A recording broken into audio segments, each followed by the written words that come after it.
Oh, it is amazing just how much a tiny grain of dust can totally blur the camera. Anyway, this is going to be my third take because my microphone kept falling off and I didn't secure it properly.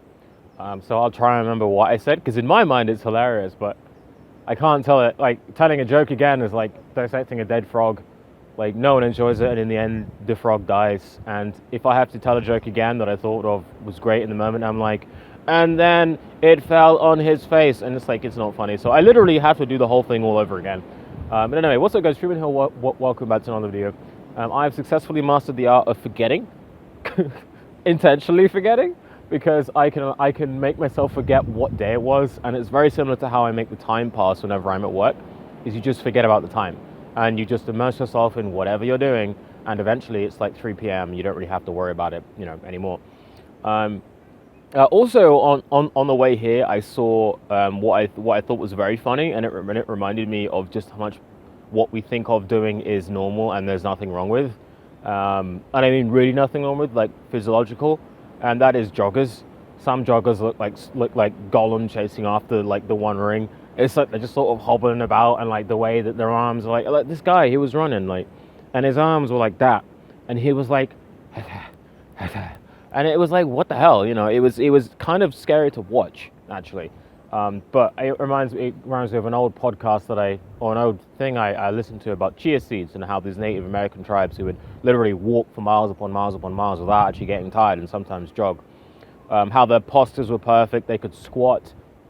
Like, sitting is not natural. Squatting is actually the way that we do things, and you'll see this in India, where you see people literally just squatting on the ground, and they can just, while they're fixing shit or like doing something, and it's like they can be like that for hours. But you go to the gym and you watch some fat motherfucker try and squat down.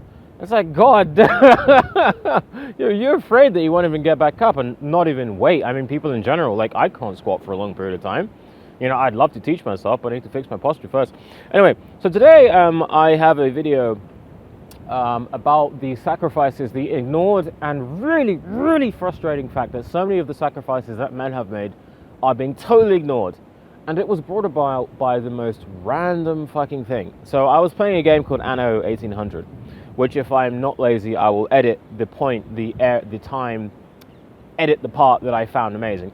And it's basically a city building game where you settle these islands and you grow food and you produce goods to upgrade your residents and build ships and all this other stuff. And it's a pretty fun game. I do enjoy it. And there is a phenomena when you click on a unit, and obviously a voice line clicks up just to make it a bit more immersive. And I clicked on a ship, and it was a big ship of the line, and it is really expensive, does a lot of crap, and a woman's voice came back to me. Now, normally I wouldn't care, and in fact, in the past, because this isn't the first time I've played this, in the past I didn't care. But something about hearing it that time and thinking about my experiences in general made me kind of angry. Because there's this idea, I mean, that basically men are sacrificable, and men's sacrifice doesn't even need to be acknowledged. And nowadays you see that so much now that, especially after two incidents that happened to me that I will get into, I just find it annoying because some people have creative license. Like, if you're making a historical game, there's the argument of how much is history and how much isn't history. And I think some of us may know of what happened with Battlefield 1, which is a online multiplayer shooter game set in World War One. Obviously, I think, yeah, I'm pretty sure it is. And by the way, I love the Battlefield series, especially Battlefield 4. That was so much fun. And what was fun? It was no politics. Nothing was shoehorned into it. It's just, you're this faction and you're this faction. Yes, you're the US, you're China, you're Russia, whoever the hell is. Would just fight, just fight. But later on, they started to get political. And the part in Battlefield 1 was that in the trailer, you had a woman in the front lines, not only a woman, but a woman with a prosthetic arm, doing all sorts of crazy shit, like kicking people out of second-story windows and then like falling down on the ground and like running from a tank. And you were just watching all this, and the fans kind of got pissed off, and they kind of turned around and they said, hey, this is stupid. It's like, because everyone will accept a level of historical accuracy, because in Battlefield 4, for example, you could jump off of skyscrapers and then like parachute down like on top of a tank. And I mean, the chance, like, if the wind is wrong, you're gonna go slamming back into that building.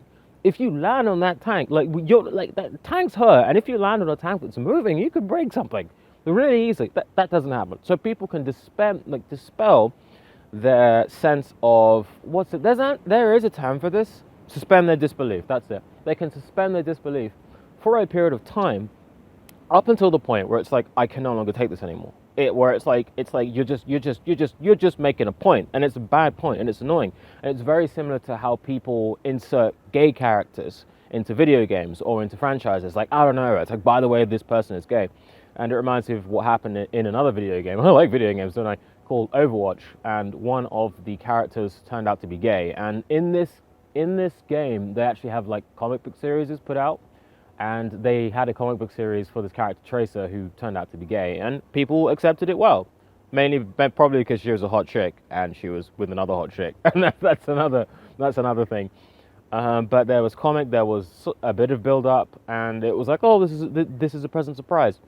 And then they did it again, but not just with any character, with the most manly man, American fucking hero kind of dude. They're just out of nowhere. Oh, I was fucking bum chums with this fucking random guy ages ago, and everyone was just like, why? Like why? It's like, you did that. You could have taken anyone. You could have taken the flamboyant fucking disco dude who was fucking skating up walls, didn't have an ounce of muscle on him. You could have taken anyone else, but you chose the manliest man, and you fucking you ruined it. And it just feels like it was shoehorned, similar to. One last example, there's a show set in the DC universe called Gotham. It's a series which I loved. The second series I had to kind of pull myself through it. And there are a few moments in there as well, like where like some chick who has no combat experience takes out like 5 assassins. And I'm like, all right, girl power. And they said that, the Assassin's Guild will only be pure once we've got rid of all the men. It's like, okay. I paused and I had a good fucking chuckle for like 5 minutes. But anyway, when they shoehorn shit in like that, just like in Battlefield 1, where they shoehorned it in, and they knew that it would cause problems. Why? Because they came out afterwards and they said, oh, if you don't like this, you're a sexist. You don't say that unless you're expecting it. It was like they put it out there, like the fucking Marvel, I can't remember, I don't know if it was Marvel or DC or whoever, Snowflake and Safe Space.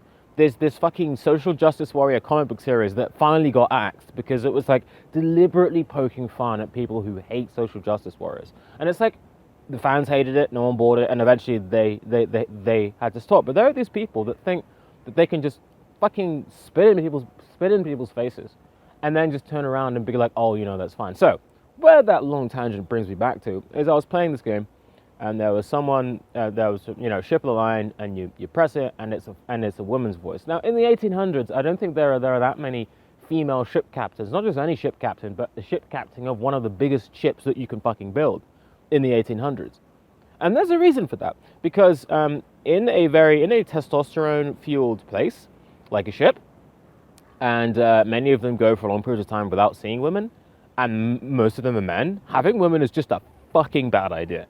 It is a fucking bad idea, and I think many of us are seeing that now when it comes to whether or not, working with women in the workplace. And as Jordan Peterson would say, like this is a massive experiment. Men and women have rarely ever worked together, and we're seeing the results of that experiment, namely the fact that sexual harassment cases is like a multi-million, if not billion-pound industry, and how me personally, I actually prefer to work with men. And also very attractive women, but man. So, I will get into the reasons for that later. But it just sort of made me realize that the sacrifices of men throughout the generations have sort of been forgotten, and we've sort of gotten to the point now whereby we don't realize that men did these hard-working jobs because they didn't want their. Okay, part of the reason for it, I'm going to say it's the whole reason, was that I don't want my wife sweating it out in the mines pregnant, and they knew that. So if your wife in the 1800s had to go and work alongside you, shame on you, because you put her in debt. You are so unproductive as a man that you put your woman in danger by putting her in these dangerous situations. That was a mark of shame. If your woman had to work, that was a mark of shame. Now, Obviously that changed thanks to feminism and women wanting to sweat it out in the same fucking cubicle as men. Good job, by the way. Now everyone is working twice as hard for half the resources, because when you double the workforce, you halve the value of labor. Good job, feminists. You literally could have stayed home, and with the inventions of vacuum cleaners and hoovers and all this other shit, like, it takes like an hour to clean up a house. And then you could have done whatever the fuck you wanted. And that doesn't necessarily mean stay at home, obviously. You could have done whatever the fuck you wanted, but no, you wanted to get out into the outside cubicle world. Good job. But anyway, and again, we could have had equal opportunity rights and equal treatment without doubling the workforce. That's what feminists forgot to say. It's like, look, you know, we just want equal treatment. We don't want to fucking, you know, anyway, you know what I mean? I'm not going to get down that path, even though I kind of have.